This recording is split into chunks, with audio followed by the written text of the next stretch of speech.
हे जादुई छड़ी, मुझे इस पेड़ के भीतर ले चलो।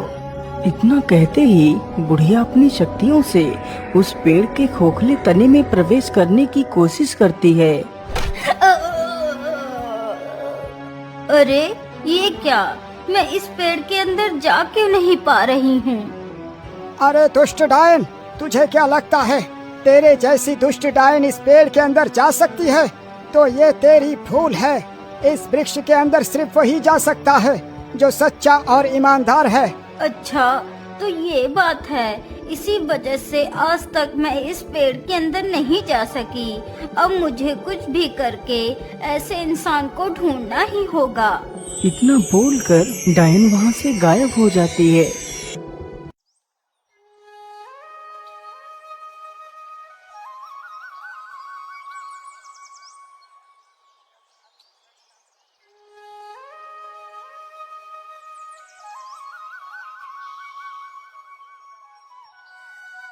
सेठ जी, मुझे कुछ पैसे दे दीजिए। मेरी माँ की तबीयत बहुत खराब है। मुझे मेरी माँ के लिए दवाइयाँ लेनी है। मैं आपके पैसे जल्दी चुका दूंगा। अरे नहीं मोहन, तुझे क्या लगता है मैं तेरे जैसे भिखारियों को मुफ्त में ही पैसे बांटता हूँ? पहले तू मेरे पास अपनी कोई कीमती वस्तु गिरवी रख, फिर मैं तुझे पैसे दूंगा। लेकिन सेठ जी, मेरे पास तो ऐसा कोई वस्तु नहीं है, फिर मैं आपके पास गिरवी क्या रखूं? अरे मोहन, तेरे पास तेरे दोनों बैल तो है ना, तू उन्हीं बैलों को मेरे पास गिरवी रख दे। लेकिन सेठ जी, उन्हीं बैलों से ही तो मैं मजदूरी करके आपके पैसे लौटाऊंगा। यदि मैं आपको वो बैल भी दे दूंगा तो मैं क्या करूंगा सेठ जी? मेरा सहारा तो वो 2 बैल ही है। देख मोहन, वो सब मैं नहीं जानता। यदि पैसे चाहिए तो बैल तो देने ही पड़ेंगे। हे भगवान, अब मैं क्या करूं? यदि दवाई लेकर नहीं गया तो मेरी माँ मर जाएगी। मैं ऐसा करता हूँ, अपने बैलों को ही गिरवे रख देता हूँ। क्या हुआ मोहन, तुम क्या सोच रहे हो? कुछ नहीं सेठ जी, मैं तैयार हूँ। आप मेरे बैलों को रख लीजिए, बस आप मुझे उन दोनों बैलों के बदले 20 रुपए दे दीजिए। ठीक है, ये लो 20 रुपए। मोहन तुरंत ही 20 रुपए लेकर बाजार जाता है और अपनी माँ के लिए दवाइयाँ खरीदता है तथा 1 महीने का राशन ले लेता है। हाँ, मैंने सारा सामान ले लिया है। चलो अब वापस घर लौट चलता हूँ। इतना कहकर मोहन अपने घर के लिए निकल पड़ता है।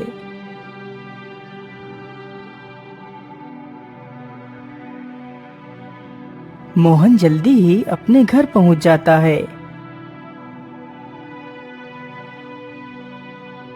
देखो माँ, मैं तुम्हारे लिए दवाइयाँ और पूरे 1 महीने का राशन ले आया हूँ। लेकिन बेटा, इतने सारे पैसे तुम्हारे पास आए कहाँ से? माँ, हमारे पास और कोई दूसरा रास्ता नहीं था, इसीलिए मैंने अपने दोनों बैलों को सेठ के पास गिरवी रख दिया। माँ, मैंने सोच लिया है कि मैं आज ही शहर को चला जाता हूँ और पूरे 1 महीने तक शहर में ही पैसे कमाऊंगा। फिर वापस अपने गांव आ जाऊंगा और अपने दोनों बैलों को वापस ले लूंगा। अच्छा ठीक है बेटा, तुम्हें जैसा भी ठीक लगे वैसा ही करो। अच्छा माँ, अब मैं चलता हूँ। तुम अपना ख्याल रखना, मैं जल्दी ही लौट कर आऊंगा।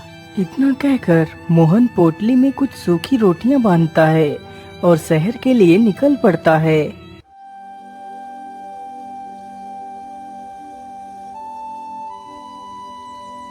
मोहन चलते चलते काफी ज्यादा घने जंगलों से होकर गुजरता है।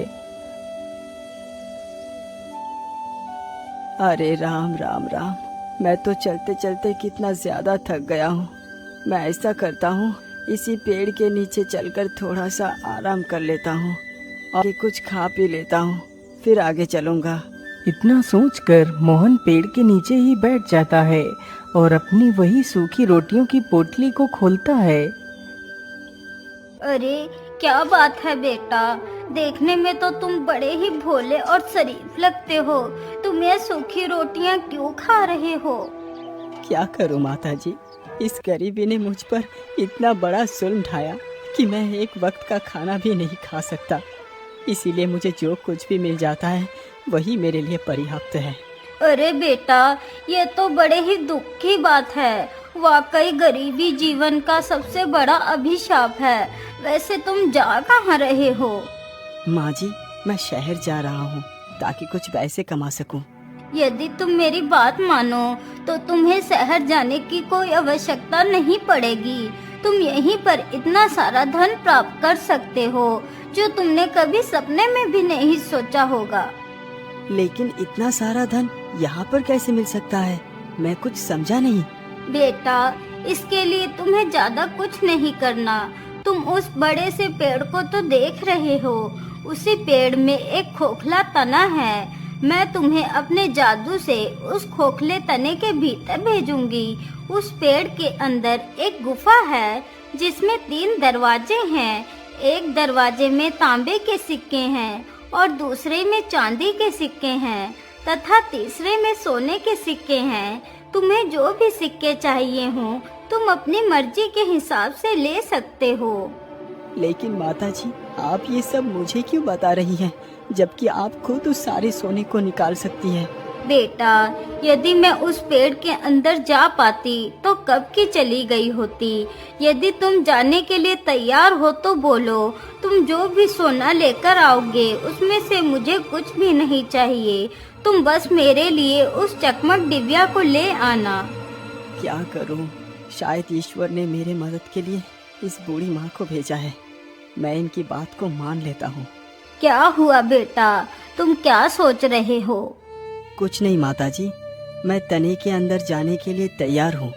तो फिर ठीक है, चलो मेरे साथ। इतना बोलकर वह बूढ़ी महिला मोहन को उस पेड़ के पास ले जाती है। क्या तुम तैयार हो अंदर जाने के लिए? हाँ हाँ, मैं तैयार हूँ। तो फिर ठीक है, यह जादुई औषधि अपने पास रखो। जब तुम पेड़ से बाहर आना तब इस बोतल की ढक्कन खोलकर जादुई औषधि को अपने ऊपर डाल लेना तो तुम बाहर आ जाओगे। उस बूढ़ी महिला से मोहन उस जादुई बोतल को ले लेता है। तभी वह जादूगरनी अपनी छड़ी से मोहन को तने के अंदर भेज देती है।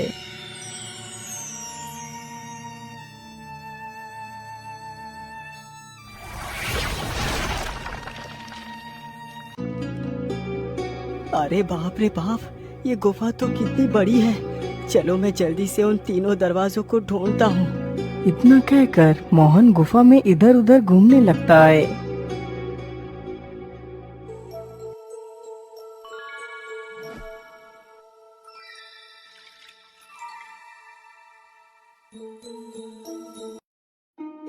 मोहन गुफा के भीतर काफी देर तक इधर उधर घूमता है, लेकिन उसे वह तीनों दरवाजे कहीं भी दिखाई नहीं देते। ओहो, इतनी देर से मैं इस गुफा में घूम रहा हूँ, लेकिन अभी भी मुझे वो तीनों दरवाजे नहीं मिले। पता नहीं वो तीनों दरवाजे कहाँ हैं। मोहन इतना कह ही रहा था कि तभी उसकी नजर नीचे जमीन पर पड़ती है।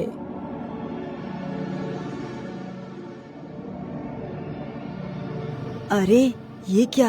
ये तो एक गिलहरी है और इसने तो अपने मुंह में एक सोने का सिक्का दबा रखा है। इसका मतलब जिस ओर से ये गिलहरी आ रही है उस ओर ही वो तीनों दरवाजे हैं। मुझे उस ओर ही चलना चाहिए। मोहन उस ओर को ही चल पड़ता है जिधर से वह गिलहरी आई थी। कुछ दूर चलने के बाद मोहन उन तीनों दरवाजों के पास पहुंच जाता है। अरे मैं तो उन तीनों दरवाजे के सामने ही खड़ा हूँ।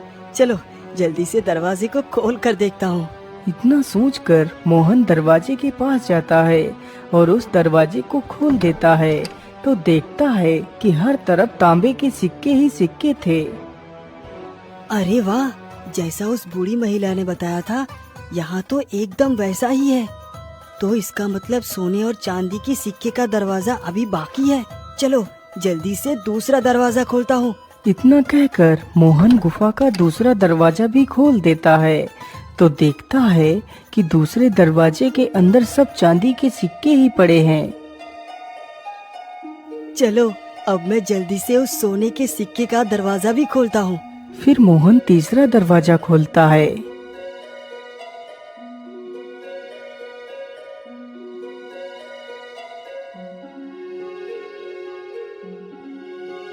अरे बाप रे बाप, यहाँ तो सब सोना ही सोना है।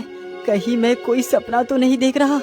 अरे नहीं नहीं, ये कोई सपना नहीं है, ये हकीकत है। चलो जल्दी से मैं सोने के कुछ सिक्के ले लेता हूँ।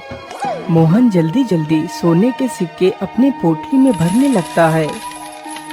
हाँ हाँ, इतना सोना मेरे संपूर्ण जीवन के लिए पर्याप्त है। वैसे मैंने सोना तो ले लिया, लेकिन वो चकमक डिबिया कहाँ है? तभी उसकी नजर एक चमकदार वस्तु पर पड़ती है। अरे वाह, ये तो कितना चमक रही है। मुझे तो लगता है यही वो चकमक डिबिया है।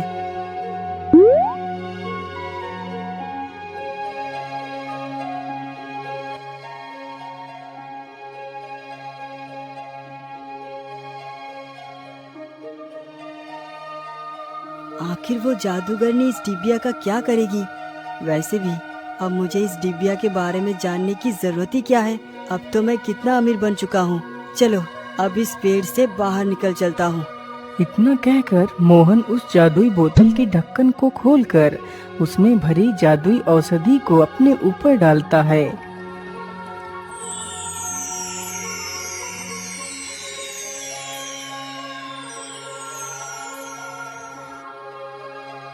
अरे वाह युवक, तुम तो कितने बहादुर हो। जिस कार्य को कोई नहीं कर पाया वो तुमने कर दिखाया। लाओ लाओ जल्दी से मुझे ये चकमक डिबिया दे दो। इतना कहते ही वह जादूगरनी उस चकमक डिबिया को ले लेती है। वैसे आप बुरा ना माने तो मैं आपसे एक बात पूछना चाहता हूँ। हाँ हाँ युवक, पूछो तुम क्या पूछना चाहते हो। मैं बस ये जानना चाहता हूँ कि आखिर ऐसा क्या है इस डिबिया में जो आपने इस डिबिया को ही चुना? अरे युवक, तो इस डिबिया के बारे में ना ही पूछ तो ठीक है। अच्छा अब मैं चलती हूँ। इतने बोलकर जादूगरनी गायब हो जाती है।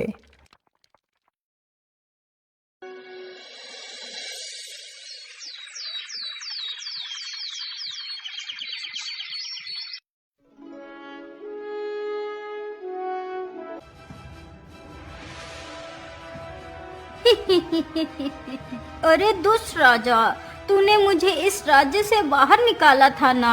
देख मैं फिर से आ गई। अब तू मेरा कुछ भी नहीं बिगाड़ पाएगा। सिपाहियों, इस पागल जादूगरनी को पकड़ के ले जाओ और कारागार में डाल दो। हे चकमक डिबिया, तू इस महल के सभी लोगों को सम्मोहित करके मेरा गुलाम बना दे।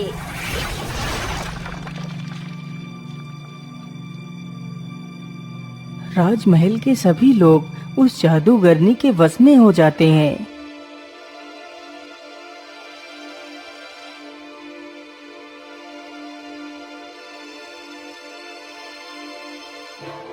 आज से मैं हूँ इस राज्य की महारानी। आज से इस राज्य में सारे काम मेरी मर्जी के मुताबिक होंगे।